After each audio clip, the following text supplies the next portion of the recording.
C. Joseph Vijay எனும் நான்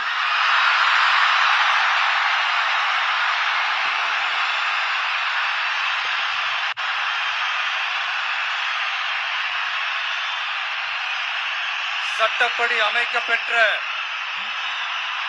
இந்திய அரசியல் அமைப்பின்பால் உண்மையான நம்பிக்கையும் மாறா பற்றும் கொண்டிருப்பேன் என்றும் இந்திய நாட்டின் ஒப்பில்லாத முழு முதல் ஆட்சியையும் உரிமையையும் நிலை நிறுத்துவேன் என்றும்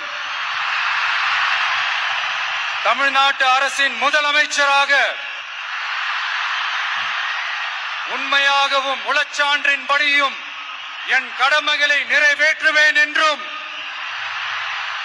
அரசியல் அமைப்பிற்கும் சட்டத்திற்கும் இணங்க அச்சமும் ஒருதலை சார்பும் இன்றி விருப்பு வெறுப்பை விலக்கி பலதரப்பட்ட மக்கள் அனைவருக்கும் நேர்மையானதை செய்வேன் என்றும் ஆண்டவன் மீது ஆணையிட்டு உறுதிமொழிகிறேன்.